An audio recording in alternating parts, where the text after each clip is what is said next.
Hello, good day, good evening from Australia, good morning from London, which is where I believe my guest for today is from. I am Jack in Brisbane.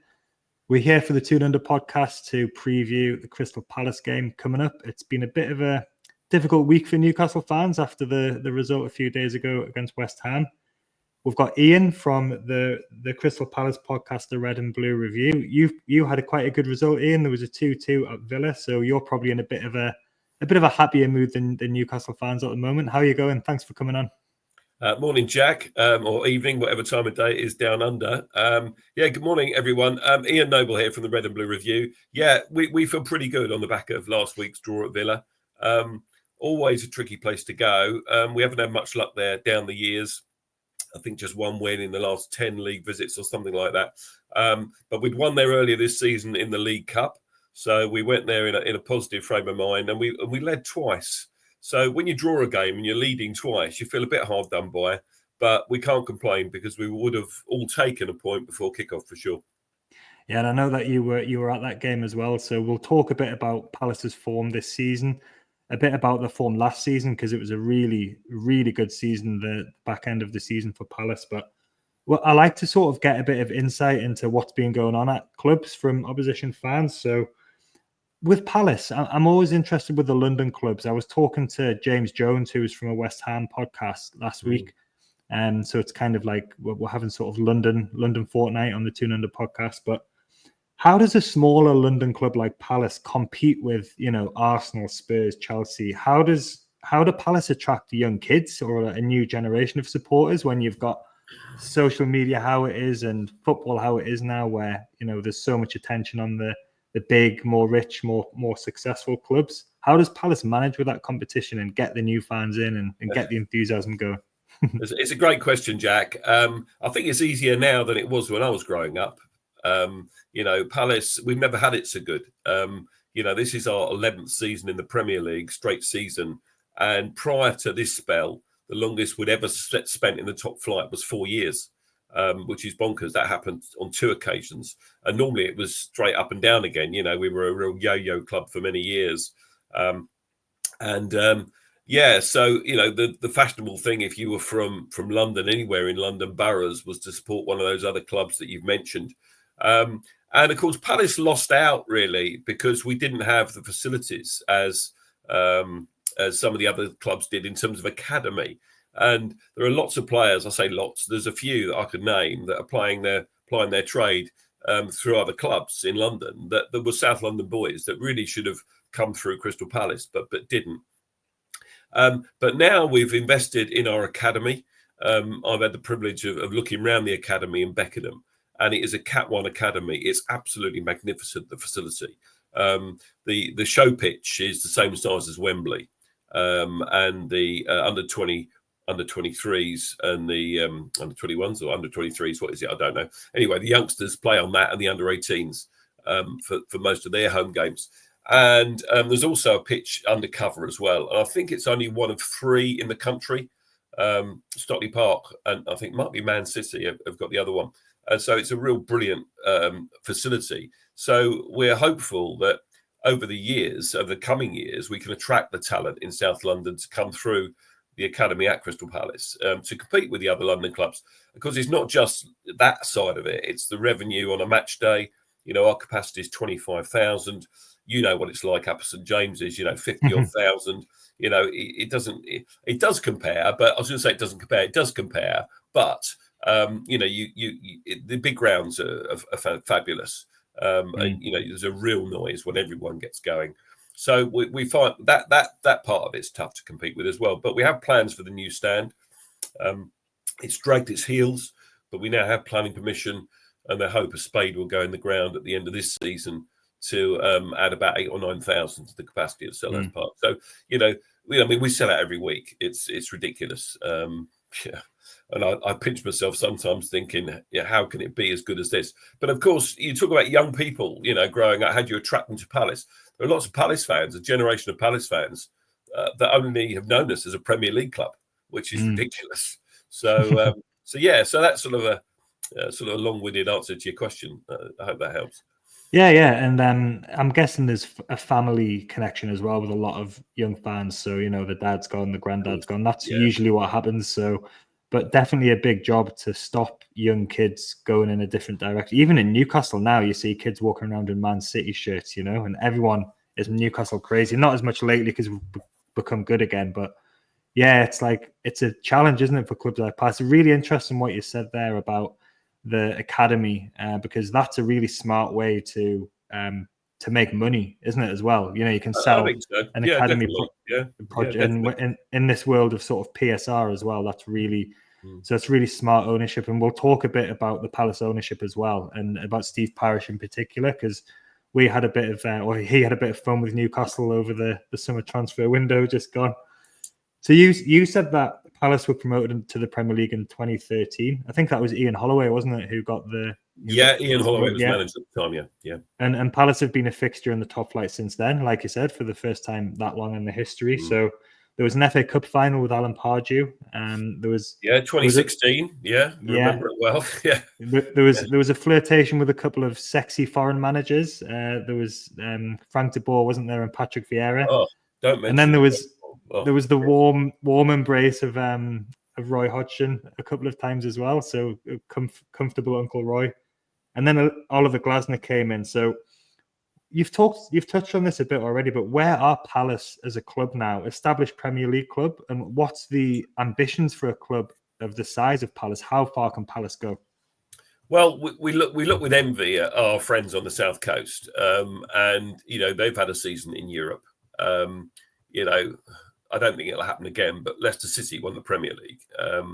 It seems like Burnley have qualified for Europe, not very successfully on their campaign, but other teams, less fashionable teams, can qualify for Europe. So that's the ultimate goal, I think, for us. That's probably as high as we could hope to achieve.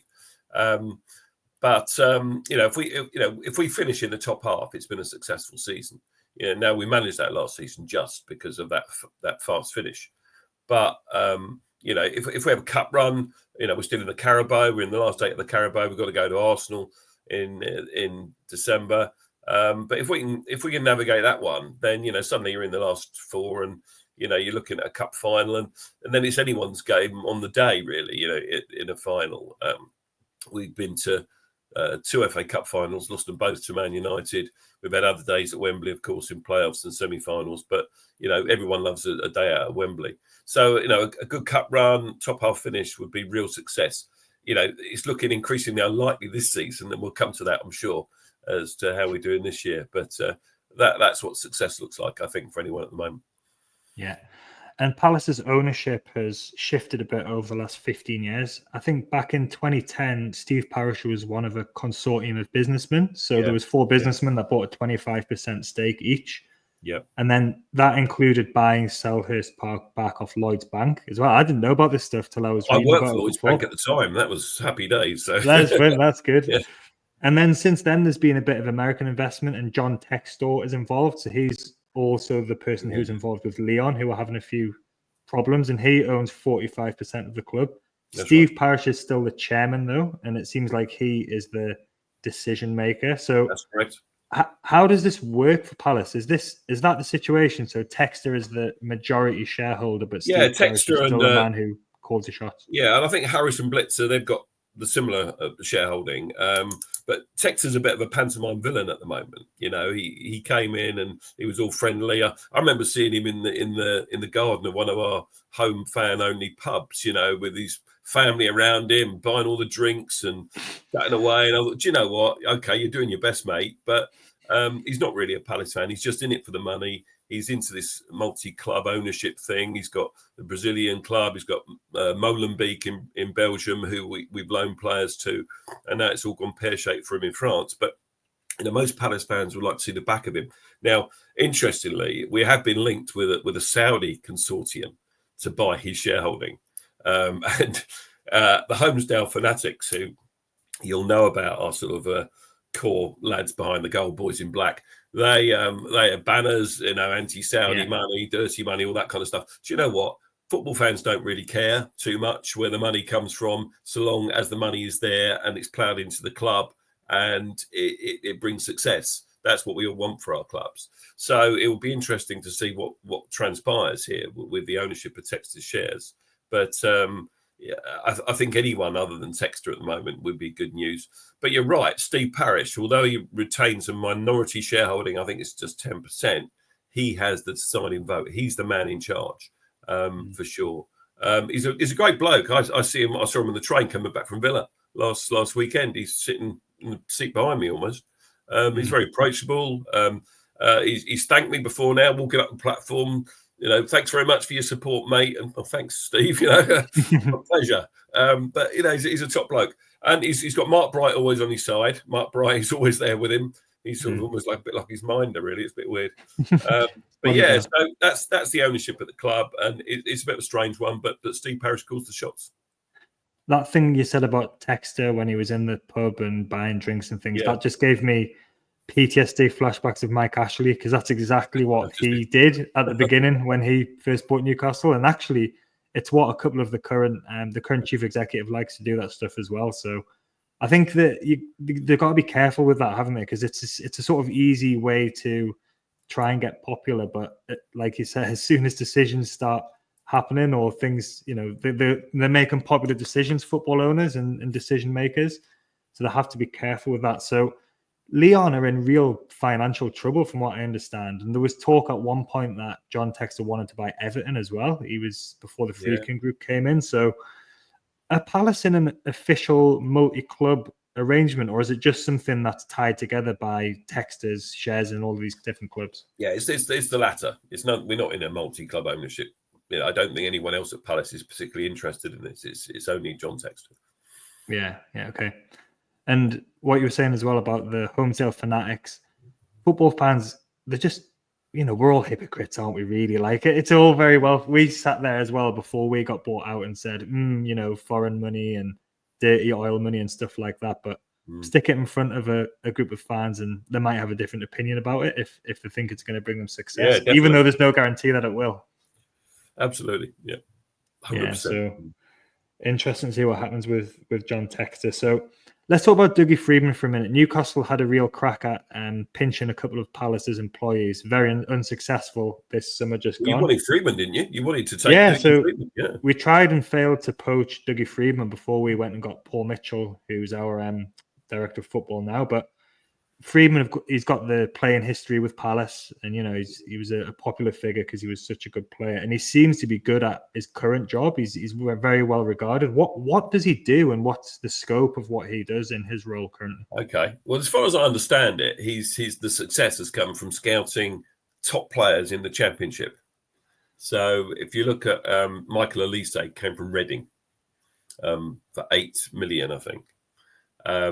Eberechi Eze came from QPR for about 14. I might get some of these amounts wrong, but these kind of ballpark figures. Adam Wharton from Blackburn. Marc Guehi, obviously from Chelsea, but he never played for Chelsea. He plays football for Swansea. Yeah.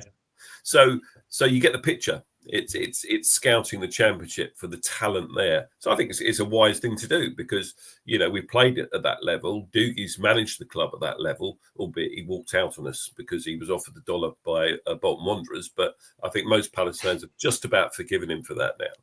And of course he's got the playing history, and he famously scored the goal that kept us in the Championship on the final day in the final minute at Stockport County all those years ago, 2001, I think, which was a marvellous day. I was there behind the goal. It was just the most amazing. You talk about winning leagues and cups and qualifying for Europe, but to score a goal to keep you in the second tier on the final day was something else, and Freedman was that man who did that. So, Palace fans that go back will remember that and thank him for that. But you're not wrong. He's great at what he does. He's picked some great players. There are very few that I think that have failed as such. So, clearly Elise is maybe a different level. They're not all going to be Michael Elise's, but I will talk about him in a minute as well. But Freedman was picked by the Newcastle hierarchy as someone who could come in and do what we wanted him to do, because we had Dan Ashworth as the director of football, and then he's gone to Man United. So I think the parameters of that role at Newcastle changed a bit, and we wanted someone who could do that scouting, and get value for it. So talking about Dougie Freedman scoring that goal, David Kelly did that for Newcastle as well back in the day. That was a long time ago, but he's still absolutely revered among the fan base for scoring that goal that kept us up. And then since then, we went and got promotion. So yeah, that was it's a different year, isn't it? You think about football at that time. It's like a completely different game, isn't it? The way things are now with all the money and everything, it's very different now. Yeah, totally. Yeah. So before we talk about this season, let's just touch on last season a bit, because Palace were probably as high profile as I can remember them ever being, really. Like, some of the football that they were playing under Glasner was absolutely extraordinary. You know, we've mentioned those players, Eze, Elise, Mateta as well, turned into prime Lewandowski for a while there. And it was a system that just seemed to really suit the players really well. So was that run of form, was that down to the players just immediately buying into what Glasner was doing? Was it good players just on form, playing with confidence, or was it tactics, or all of the above? What was it that led to that joy last season? It's probably, Jack, a combination of those things. But let's wind it back a little bit to when Glasner arrived. He came in February. We won our first game at home.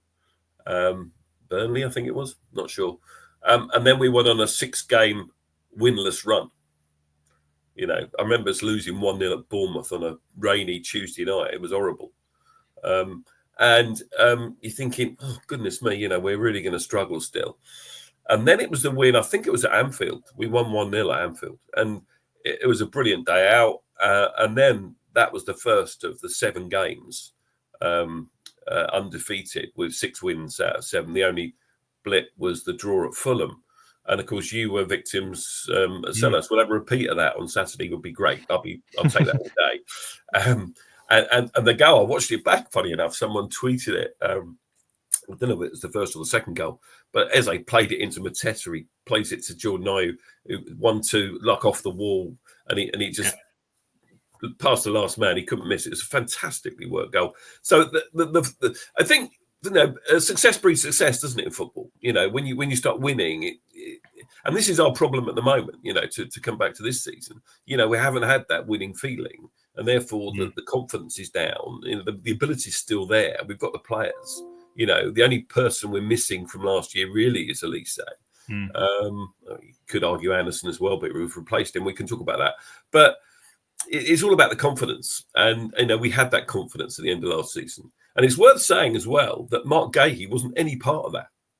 The only game he played in was the last game, and that was out of position in midfield against Villa.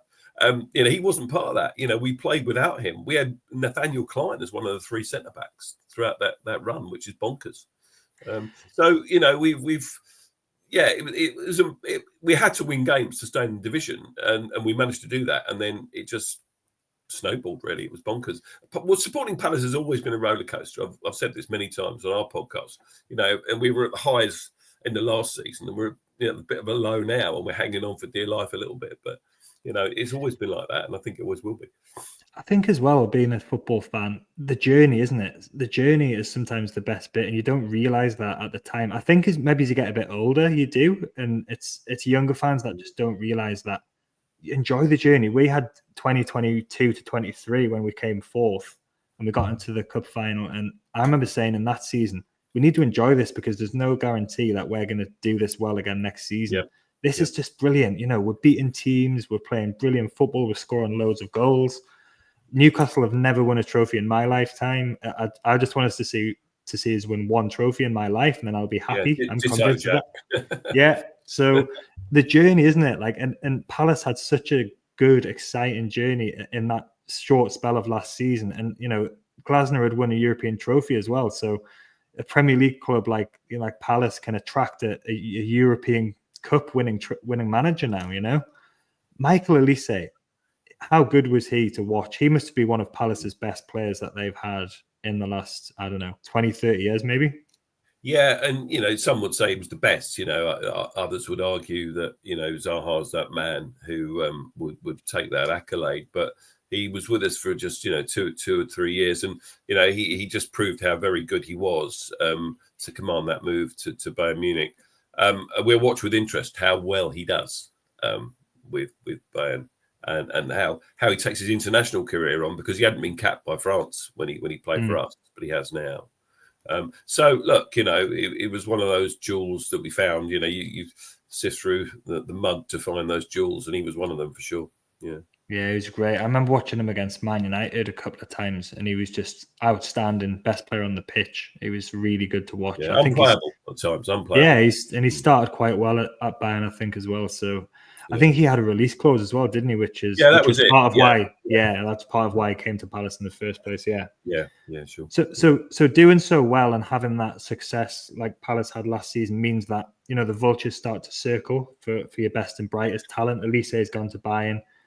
Glasner was linked with Bayern as well before Company went.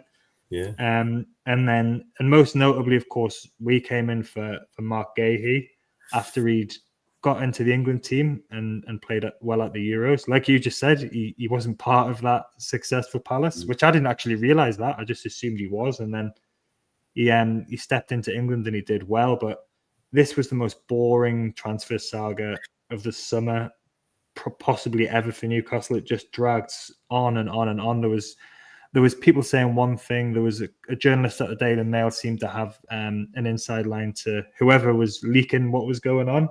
Parish held out and reportedly rejected up to 70 million, which is a lot of money even in the current football sort of landscape.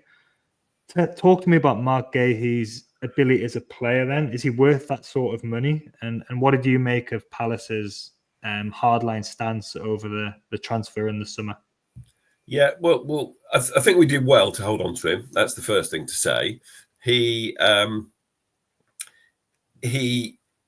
had clearly proven himself in the Euros. He was arguably England's standout player in those Euros. Lost in the final, and he came back. Didn't really have a pre-season like a lot of the players that went a long way in tournaments. Our Colombian boys in the Copa America as well. And so, as part of our problem this year was that a lot of those players didn't have a proper pre-season. Anyway, Marc Guehi, best as a left-sided centre back. He started this season when Anderson left after 2 or 3 games. We put him in the middle a couple of times, and it didn't work so well. But he's much better on the left-hand side. He's just cool, calm, and collected.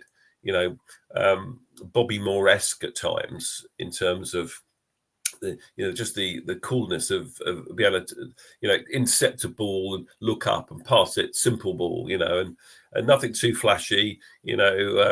Has got 1 or 2 goals as well offensively. Gets up for corners. Arguably not as good as Anderson was at the long crossfield ball. But he's settled down now a bit more. He's obviously got his more England caps now as well. 22 caps for England already, which is quite something for a young man. He's our captain now, and he is he's touted as a future England captain. But why not? I'm not sure about him as captain, if I'm honest, because you want a captain to sometimes be in the face of the referee, and he's not. He doesn't quite do that enough. Hasn't quite got that edge to him, if you know what I mean. There was a situation up at Villa last weekend when we were fouled on the edge of the box, and you could argue it could have been a red card even, but the guy wasn't even booked, and he wasn't anywhere near the ref. And I think, get in the ref's face, in these situations without getting yourself in trouble. But he wasn't. So it's just a minor criticism, really, of him. And yeah, I think he's great. I think he's worth the money. I think if I was in a big club. Obviously, he's not just been linked with Newcastle now. Liverpool are sniffing around as well. So we shall see what happens. I really, really hope we don't sell him in January. There's that rumour that he might go in January, but that would be crazy. That would be crazy for our season. If he goes next summer and it's a big money deal, 80 million, fine, wish him well, because players come and go. They always will in football, no matter how attached we as fans get to the players at our clubs. They will come and go. Yeah, and he seems to be a good character as well. And like you said, he's captain. And Newcastle really, Eddie Howe is really big on getting good people in as well as good footballers. So I think he's young and he's English, and there's the premium there as well.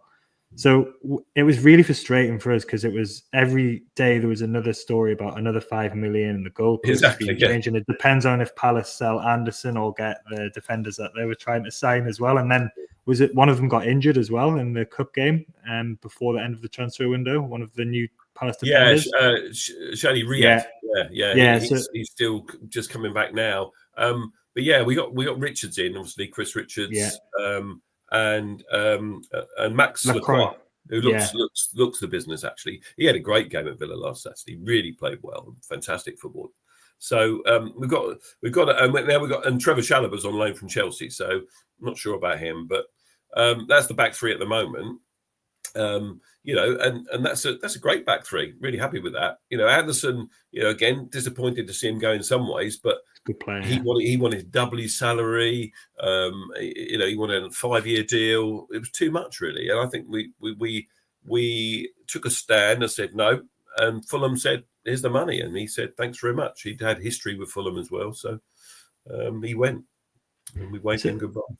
So Newcastle fans, you know, we were getting frustrated at Steve Parish because he was going on Sky Sports and he was saying, "We're gonna, you know, they're doing this, they're doing that," and it was all played out in public. And I don't know whose that idea that was or whose benefit it was at, but Palace fans were quite supportive, were they? Basically Parish is looking after Palace's interests, just like any good owner or decision maker does, isn't it? Yeah, I think so, Jack. Yeah, but you're right. Every week there was another 5 million added, wasn't there? Another bid.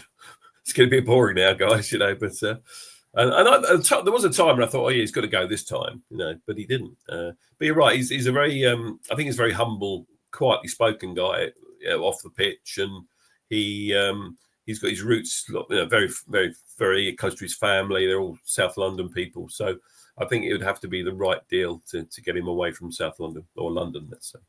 Probably one to watch because his contract, I think he hasn't signed a new contract, has he? So he's got 18 and I'm months disappointed in that. Yeah, I'd like to see him sign a new deal, and then if he goes, then we get proper money for him. Because the worry is that if he winds the clock down, then the amount that he goes for is less than we were holding out for last summer, which is crazy. But either way, that's really good business. You know, he cost under 20 million, didn't he? And he's come in and he's broken into the England team, and like I said, that English premium means when he does go, it will be for a lot of money and probably to a Champions League club, you would think as well. I think so. Good enough for that level. Yeah. So go on. I was going to say this season has not gone as well, and you've touched on this a little bit, as last season. Obviously, Elise is the one big miss. He's obviously such a quality player, but there's got to be more to it than just that. Is it a lack of confidence? Is it been a bit of luck that's gone missing? What's happened this season to go from playing so well for a period last season to being, I think it's 19th Palace at the moment, isn't it? We're 19th. We've played 12, is it? Just the one win and 8 points, 5 draws. So as I mentioned, the pre-season aspect, you know, I know it's the same for all clubs, but just maybe some of the other clubs, the bigger clubs, are more used to it. You know, better able to cope, bigger squads, that sort of thing. Glasner was very outspoken about the fact that he wanted a small squad. He didn't want a massive squad. You know, Chelsea's the extreme, isn't it? But, you know, he wanted a smaller squad of players that he could work with. And you know, he probably didn't want players knocking on his door saying, play me, when there's no chance of playing them. So that didn't help. A few injuries early on as well. Then the departure of Anderson and Jordan Ayew. Let's not forget him, of course, because he played a big part in last season and was around the squad at the early part of this one. So we lost two players after Elise. We brought others in, but we brought them all in on deadline day. It was almost like the busiest deadline day ever. And it takes time for players to settle, especially if they're not used to the Premier League. So Max Lacroix was a good example. You know, he was a bit slow to get up to speed. Kamada's another one. You know, look at him. He hasn't settled yet at all, really. He's really disappointed for the money he's reputedly on. A lot of Palace fans are very disappointed with him. And yet, look, he's a Japanese international. He's played with Glasner at the club in Europe previously. So Glasner knows him well. So there's a player in there somewhere, but he hasn't done it yet. So these players take time to gel, time to get up to speed to the Premier League. We all know how quick and fast the Premier League is. You're playing the Bundesliga or somewhere else in Europe, it's different. So I think all those things combined mean that we've struggled. And I mentioned earlier about the confidence. You know, you're losing games, you're drawing games, You're not quite getting the points on the board. Therefore, it makes it doubly difficult. We were looking at that Fulham game, having got a good point at Wolves, thinking if we can beat Fulham now, we can press on. We didn't. We lost 2-0. We had players missing. We had injuries. We had Hughes suspended. He was a big miss that day. So, and now we're saying the same about this weekend. We're saying we got the point of Villa. It was a good point on the road. Right, we've got to make it count now and beat Newcastle. That's the thinking. That's what people are talking about in the pubs around South London just now. Yeah, I can identify with that feeling of feeling good and going into a game expecting to win, dare I say, a home game, even though that's a silly thing to do in the Premier League because it's difficult to win games. And then West Ham turned us over in a really, really disappointing game for us a few days ago. Yeah, I watched a bit of it. In terms of how have the fans reacted to this season then? Because I was listening to one of your podcasts before, and one of the guys was talking about entitlement in the fan base, and that's happened in our fan base as well after we had success in getting in the Champions League. So how have the fans, are they patient? They're kind of sticking with what Glasner's trying to do, or is it creeping in that feeling that this is not good and we need to be a lot better than this? Well, in terms of sticking by Glasner, I think the fan base are behind him. We don't want to see him gone. There have been other times in the past where we want the manager gone. Get him out of our club. This is outrageous. We're just not doing it. And that's how we felt about Roy Hodgson at the end. He came in and did a lovely job for us for 4 years and was the saviour. Steady ship. Nothing fancy, but steadied the ship and kept us up and all the rest of it. But towards the end, he just needed to go. But we don't feel like that with Oliver Glasner at the moment. We're backing him. I think there's a really good manager there. I look at what Leicester have just done. I think, Ruud van Nistelrooy, he's not really proven as a coach. For me, he could work out, but it could be another Frank de Boer or a Patrick Vieira even. Big risk, yeah. Big risk, yeah. So, Glasner is finding his way. He's had times like this in his career before where it hasn't worked out early in the season. If you look at his history at Eintracht Frankfurt and Wolfsburg, the first 8 games in some seasons he hasn't had much joy. Right, we're 12 games now. At least we've got the win on the board. And that came at we didn't expect that necessarily against Tottenham, but we got that. And yet other games we've been targeting, thinking, we'll win this one, like Fulham, and then we didn't. So I think we get a few more back. We got players coming back this weekend. Certainly in the reckoning anyway. So I think it's too early for Adam Wharton, but Eze could be back. Hughes is back from suspension. So we've got Czech Decore back, Lerma's back. So we've got players back in competing for places. And it's not just the 11, but it is 14, 15 players these days in a Premier League game. So you need some quality. Got the young lad, Devaney, who's impressed everyone in his 2 appearances. Good goal. Good goal. Made his debut for Northern Ireland in the break as well, albeit just a minute or so off the bench. But nevertheless, it's been a big fortnight for the lad. And again, another one that Friedman found playing lower league football at Airdrie, of all places. Let's see what happens there. But yeah, I can't remember what the original question was now, Jack. I was talking about fan entitlement and then entitlement. That's right. Yeah, you're right. People think that we're entitled because we had a good finish to last season. They think, we're entitled to do well this season. It doesn't always work out like that, does it? No. It definitely doesn't work out like that, and we've experienced this. But a bit like what you were saying there about Glasner, I think Eddie Howe's got enough credit in the bank from what he's done for us since he came in. But it doesn't stop people every time we lose a game wanting to be sacked, So I've got to really ration my social media usage after a game because I find myself getting riled up by things like that. So this game was 2-0 to Palace last season. You touched on that before. That was a really good win for Palace, and it was a bad result for us. But the return game was 4-0 to us early in the season up at St James's Park. So the season before, there was a few draws and there was a penalty win in the cup for us. Does anything really particularly stand out between these two clubs for you in terms of recent games, even going back to the days of Johan Gabai and Andros Townsend? Well, we were pleased to have Johan Gabai playing red and blue after he played in black and white. That's for sure. What a great lad he is, Johan Gabai.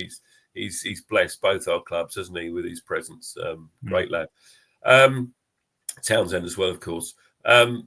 Yeah, I was at all three of the games at St James's Park in 2002 when we didn't score a goal. We drew 2-0 twice, once in the cup and lost on penalties. And we lost 1-0 to, I think it was an Alma on goal, actually. Oh, yeah. It was the Wednesday after the semi-final. And two of those out of three were overnights as well because they were midweek. So it cost us a few bob. Up in the gods as well. Up in the gods. But you know what? I'm not just saying this because I'm talking to you, Jack. I love coming to Newcastle. It's a great away day. You know, please find a way of getting us closer to the pitch. Can you have a word with someone there and get us closer to the pitch? You know, it should be the case. But you have to be fit, 14 flights of stairs. But we go to the Landmark Oriental before the game. Oh, yeah. The Chinese, And Yenu owns that. He's a lovely lad. He's the only Chinese guy that speaks with a Geordie accent I've ever met in my life. But he's a top bloke. And I've got his number in my phone, and I'll just ring him up a few days before and say, can I book a table? It's Ian, the Palace fan. And he says, yeah, of course, and he books me a table. We rock up there about 12 o'clock and we have a lovely Chinese meal. Then we go to the game. So we've done that last 4 or 5 years. So it's always good. What other games stand out? I think the one, I thought you might ask me this. I can't remember when it was, but a few years ago, we beat you 5-1 at our place. You went in front as well. And I was talking to some Newcastle fans in the pub beforehand at Thornton Heath. And you weren't confident at all. And you had every right not to be confident. Yeah, that was good. It was Steve Bruce. Yeah, it was the Steve Bruce day. That was pre-takeover days. We try not to think about that. But yeah.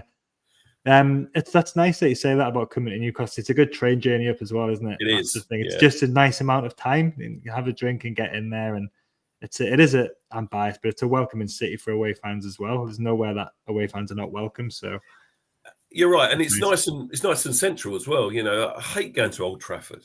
It's bloody miles away, and Anfield as well. Really, you get to the station. I've still got to get to the ground now. Whereas Newcastle, it's a 10-minute walk. All right, it's uphill, but nevertheless, it's a 10-minute walk. It's fine.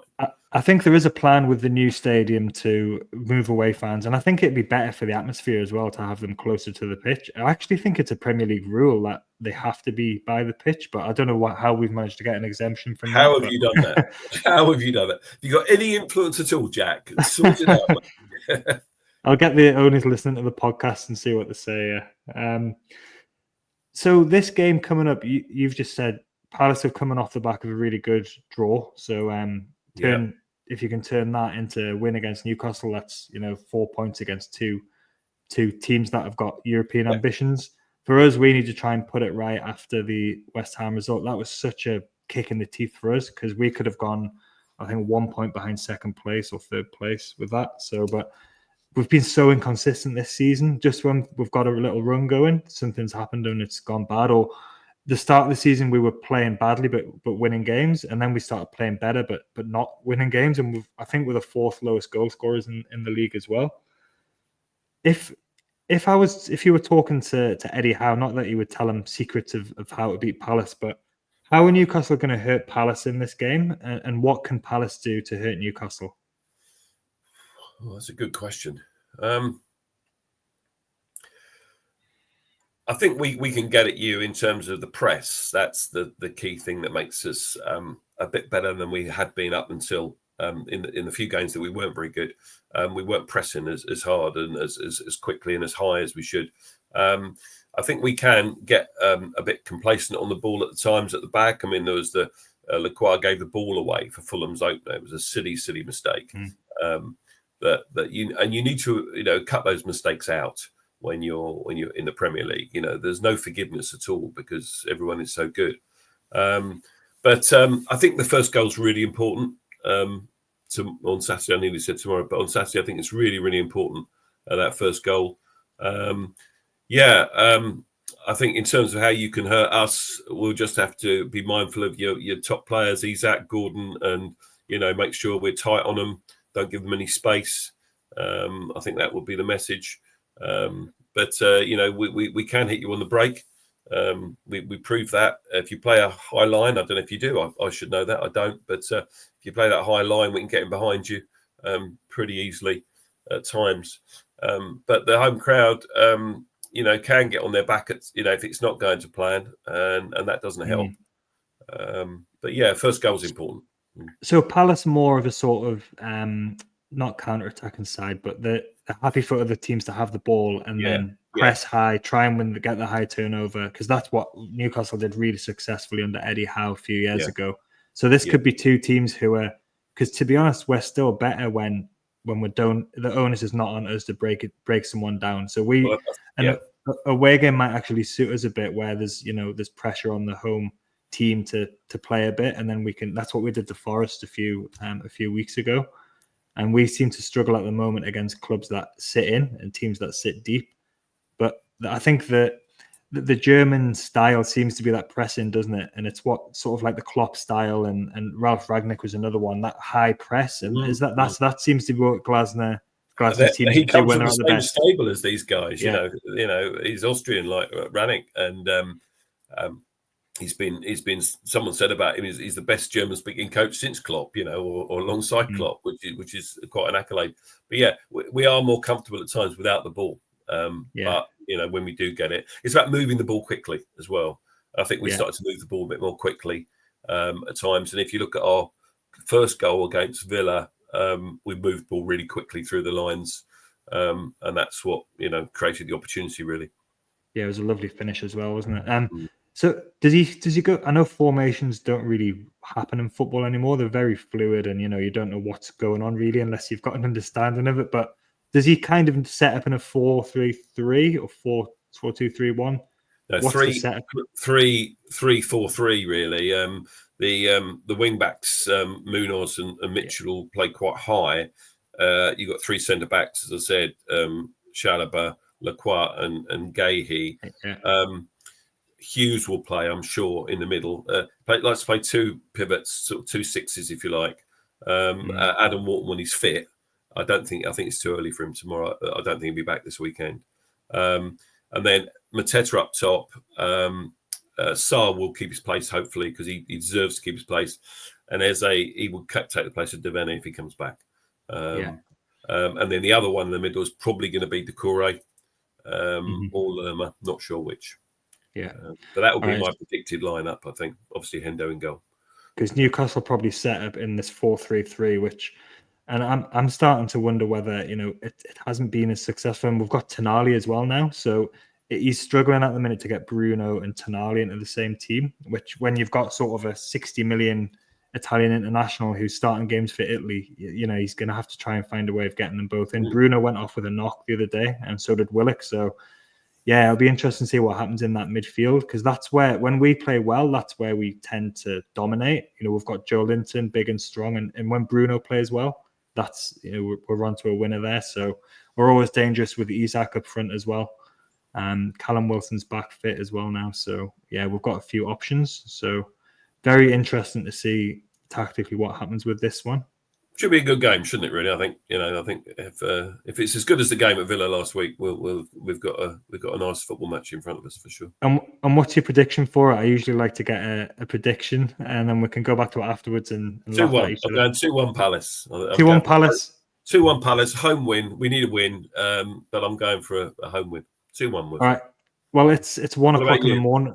It's 1 o'clock in the morning for us, this game. So I've got to be up with the girls early, so I'll probably sleep until maybe 4 and then watch it on the replay without knowing the score. So I am going to go, I think it might be a draw. I think we would actually probably be reasonably happy with that now. So I do think the first goal is very important. Again, I said this last week about the West Ham game. I think when we get that, we're good, and we can score. We can hurt teams by scoring quickly. But we have come back a few times as well this season. So I'm going to go with a 1-1. And I think that might be okay. Oh, well, we shall see. We shall see. Ian, thank you very much for your time. Very much appreciate it. Always good to get the insights. And we'll catch up again. We can have a chat, and we'll catch up again later in the season before the return game. Thank you very much. Pleasure. Thanks, Jack, for having me on. See ya.